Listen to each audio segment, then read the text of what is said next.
Piktori Shpëtim nga Ruci çeli në Shkodër ekspozitën shëmbulluesi dritshkruesve bardhezi të marubove në pikturë, ku e ekspozuan 44 piktura të ndryshme, nga kontrastet e forta bardhezi të objektivit fotografik të marubove, te ngjyrat e forta të hedhura në telajo. Këto piktura shëmbullojnë portrete të njerëzve të thjeshtë, por edhe të Parisë aristokratike të Shkodrës. Unë desha që na ripruat vlerë të marubit në një formë tjetër, nëpërmjet meje, nëpërmjet pikturës tame. Në këto pikturë që kam bën, kam ndërtu një mekanizëm që të jap shikuesit një diçka të veçantë, pra marubin, por edhe shpëtimin mbrëm, por edhe mesazhin që ajo sjell prej marubit edhe nëpërmjet shpëtimit. Kuratori i kësaj ekspozite, Olsen Gripshi, thotë se këto punime qëndrojnë midis dy kohëve, dinastisë së marubove dhe kohës së tashme.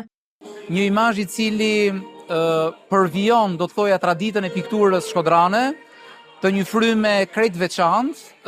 Kemi një pikturë e cila huazohet nga fotografia e marubit, dhe këtu jemi në një oazë, do të thoja, midis dy kohëve të skaluarës së marubëve, dinastisë së marubëve, përvijimi një pikture tradicionale të një fryme klasike dhe për më tepër për të bërë bashkë dy kohë, të shkurtën dhe të tashmen, ku kishte më mirë për tu ndërlidhur dhe për të bashkëpunuar pikërisht për të hapur këtë ekspozitë, që unë mendoj që është një arritje për skenën kulturore, për artin pamor shkodran dhe jo vetëm. Ekspozita me 44 pikturat e Shpëtim nga Rucit do të qëndrojë e hapur për të gjithë ardashësit deri më 17 prill.